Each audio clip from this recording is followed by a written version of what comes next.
एरवी सपूरपणे तयाचे पहावे, तरी शून्याची नव्हे स्वभावे.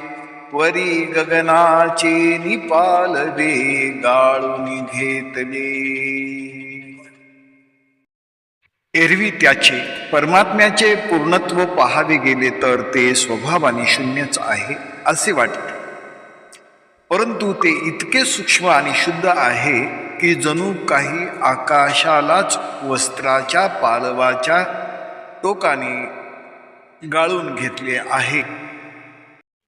शून्याची नव्हे स्वभावे. जेव्हा आपण डोळ्यांनी देवाला किंवा परब्रह्माला शोधू पाहतो तेव्हा तिथे काहीही दिसत नाही, निराकार.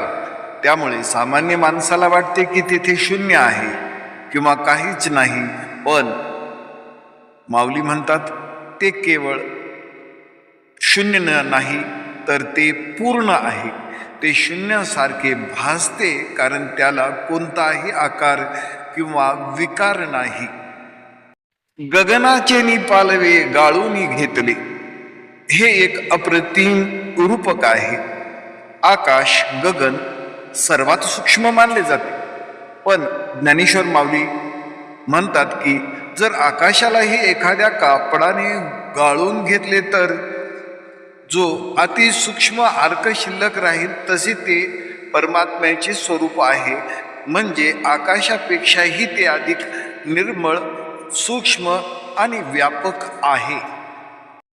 थोडक्यात सांगायचे तर परमात्मा हा आकाशासारखा पोकळ किंवा केवळ शून्य नसून तो अत्यंत शुद्ध आणि सूक्ष्म अशा चैतन्याने भरलेला आहे.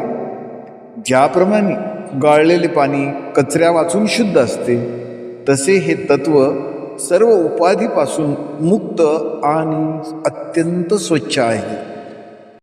ज्ञानेश्वरीतील या ओवीचा गहन अर्थ, डीप फिलॉसॉफिकल मिनिंग, अतिशय सूक्ष्म आहे. माऊली येथे केवळ शब्दांची मांडणी करून नसून ते निराकार ब्रह्माचा अनुभव शब्दात पकडण्याचा प्रयत्न करत आहे.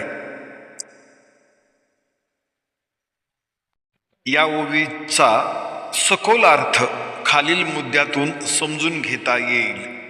शून्य आणि पूर्ण यातील अद्वैत. माणसाची बुद्धी अशा गोष्टीची कल्पना करू शकत नाही. जिला आकार नाही त्याला आकार नाही, त्याला आपण काहीच नाही किंवा शून्य समजतो. पण वेदांतात ब्रह्म शून्याकार असूनही पूर्ण आहे. ते शून्य वाटते कारण त्यात भौतिक जगाचे गुण, शब्द, स्पर्श, रूप, रसगंध नाहीत. पण ते पूर्ण आहे कारण त्यातून सर्व सृष्टी निर्माण होते. आकाशाचेही गाळण.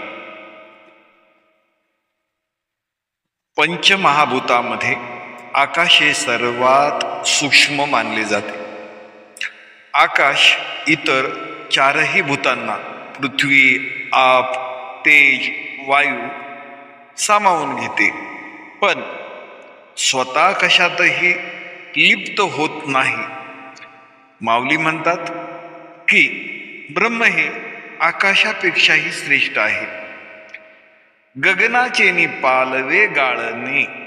याचा अर्थ असा आहे की आकाशात जो पोकळपणा किंवा शून्यत्व आहे त्यातील सूक्ष्म अंश काढून घेणे म्हणजे आकाशात असलेली भासमानता काढून टाकल्यावर जो शुद्ध चैतन्य उरते ते म्हणजे परमात्मा.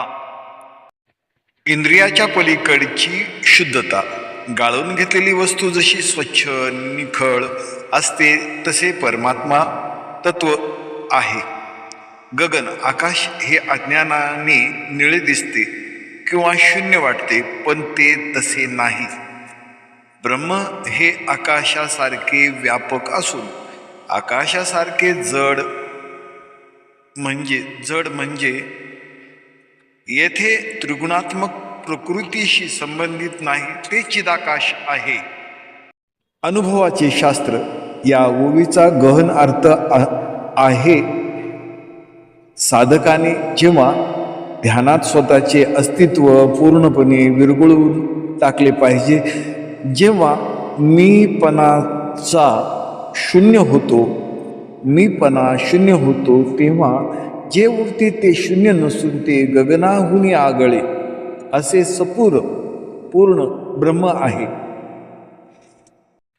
थोडक्यात परमात्मा हा शून्यासारखा निराकार आहे, पण शून्यासारखा अभाव स्वरूप काहीच नसणे नाही. तो आकाशापेक्षाही सूक्ष्म आणि शुद्ध, अत्यंत पारदर्शक असा आहे.